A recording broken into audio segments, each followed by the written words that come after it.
बिस्मिल्लाहिर्रहमानिर्रहीम, अस्सलाम वालेकुम। क्या हाल है, कैसे हैं? मैं हूं मारिया अंसारी और ये है आपका अपना YouTube channel Maria Ansari food secrets. तो जनाब, आज मैं आपकी बहुत बड़ी प्रॉब्लम का हल करने लगी हूं। हर घर की कहानी, हर लेडी का प्रॉब्लम। हरी चटनी नहीं है, रायता बनाना है। तो जनाब, आज हम बनाएंगे हरी चटनी रायते वाली, जिसके लिए हमारे पास ये देखिए, एक गड्डी पुदीने की और एक गड्डी हमने ली है धनिए की। ठीक है, अच्छी तरह से वॉश करके कटिंग कर लेनी है। और पुदीने की हम जस्ट लेंगे पत्तियाँ, 7-8 हरी मिर्चें, और 1 इंच का हमने लिया है अदरक का टुकड़ा, उसको कट करके 2 कर लिया है। ठीक है, 1 इंच का टुकड़ा, ये देखें। इसको अदरक को आपने छील लेना है। और यहाँ पे 3 अदद मोटे वाले लहसुन की हमने 3 कलियाँ ली हैं। और ये देखें जी, ये हमारे पास हरी मिर्चें हैं। ठीक है, 8 से 10। और सब चीज़ों को अच्छी तरह से वॉश करेंगे। बिस्मिल्लाहिर्रहमानिर्रहीम। इन सब को फिर हमने डाल देना है ब्लेंडर जग के अंदर। ये देखें जी, इस तरह से हरी मिर्चें डाल दी, इसमें हमने लहसुन की कलियां डाल दी, अब इसमें हमने अदरक भी डाल दिया।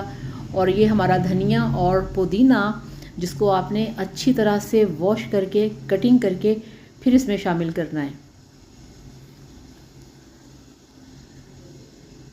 चलें जी, ये सारी चीज़ें इसमें हमने शामिल कर दी। अब ये देखें, अब आप इसमें पानी डालेंगे 1/4 कप। ठीक है, 1 कप का चौथा हिस्सा, 4 से 5 टेबल स्पून, इससे ज़्यादा नहीं।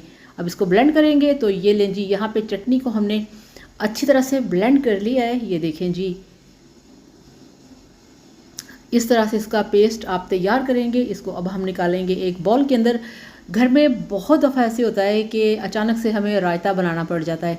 कभी ये होता है कि हरा धनिया नहीं है, कभी ये होता है कि वो पुदीना ख़त्म हो गया, कभी हरी मिर्चें नहीं मिलती। अक्सर ऐसे घर में कभी ना कभी हो जाता है। मगर जब आप ये वाली हरी चटनी इस तरह से बना के रखेंगे, और इसकी डिमांड भी बहुत ज़्यादा रिक्वेस्ट आ रही थी, तो आप यकीन करिए आपकी लाइफ इतनी ईजी हो जाएगी ना कि आप सोच भी नहीं सकते। तो ये देखें जी, सारी चटनी हमने निकाल ली बॉल के अंदर। अब इसमें हम डालेंगे 1/2 टेबल स्पून नमक, और इसके साथ यहाँ पे इसमें हम डालेंगे, ये चेक करें जी, वाइट विनेगर। ठीक है, यानी कि सफ़ेद सिरका। कितना? जस्ट 1 टेबल स्पून के जितना। 1 टेबल स्पून से 2-4 कतरे कम हो सकते हैं, मगर इससे ज़्यादा नहीं। ठीक है, इससे इसकी शेल्फ़ लाइफ ज़्यादा होगी। अगर आपके पास ये वाइट विनेगर सिरका नहीं है, तो आप इसके अंदर एक पूरे लेमन का जूस भी डाल सकते हैं। ठीक है, अच्छी तरह से आपने सब चीज़ों को मिक्स करना है। और जनाब, ये आपकी चटनी ऐसे ही फ्रेश रहेगी, ऐसे ही इसका कलर रहेगा, और टेस्ट भी माशाल्लाह ऐसे ही रहेगा। अब आपको बताऊंगी आपने इसको स्टोर कैसे करना है, फ्रीज़ कैसे करना है। तो ये आइस क्यूब्स, हर घर के अंदर ये प्लेट मौजूद होती है। ठीक है, तो आपने इसके अंदर इसको, ये देखें, फिल करना है। ये चेक करें जी, चम्मच के साथ। बिस्मिल्लाहिर्रहमानिर्रहीम। जिसके अंदर आप बर्फ़ जमाते हैं, आइस क्यूब्स तैयार करते हैं, उसके अंदर आपने इस तरह से चटनी को फिल कर लेना है। ये देखें जी,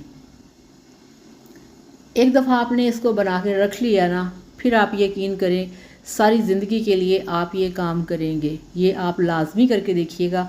अब गर्मी आने वाली है, बल्कि गर्मी आ चुकी है। तो गर्मी के सीज़न में ये होता है कि घरों के अंदर दोपहर के खाने में रायता लाजमी बनता है गर्मी से बचने के लिए। और चटनी जो होती है, हरी चटनी, उसके लिए आपको बहुत इसका फ़ायदा होगा। आपने इसको फ्रीज़र में रखना है। आपने इसको बर्फ़ की तरह जमा लेना है। और जब ये जम जाएंगे, फिर आपने इनको जिस तरह से क्यूब्स निकालते हैं, निकाल के आपने इनको किसी भी बैग में डाल के दोबारा फ्रीज़र में रख लेना है। ठीक है, फिर जब दिल किया इसको निकाला और इसको आपने यूज़ कर लेना है। ठीक है, ये देखें जी, इस तरह से ये आपकी, जिस तरह से मैंने ये सारी चीज़ें तैयार की हैं ना, इसी तरह से ये मैंने 8 से 10 हरी मिर्चें ली हैं, और 1 गड्डी धनिए की, 1 पुदीने की। ठीक है, जितना कि एक मुट्ठी में आ सके इतना। गड्डी तो बहुत बड़ी भी हो सकती है। तो इस तरह से आपने 1 इंच का अदरक का टुकड़ा लेना है, 1 चम्मच नमक, और इस तरह से आपने लहसुन की 3 कलियाँ। अगर आपने इससे ज़्यादा बनाना है तो ज़्यादा बना सकते हैं। सब चीज़ों को डबल करके, अगर 3 गुना ज़्यादा बनाना है तो 3 गुना आप इसको ट्रिपल कर सकते हैं। तो अपनी क्वांटिटी के मुताबिक आप सब चीज़ों को एडजस्ट कर सकते हैं। तो बनाइए जनाब, फ्रीज़ कीजिए, एंजॉय कीजिए। वीडियो को लाइक और चैनल को सब्सक्राइब करिएगा। Thank you so much. अल्लाह हाफिज़। खुश रहिए, हैप्पी रहिए। Bye bye.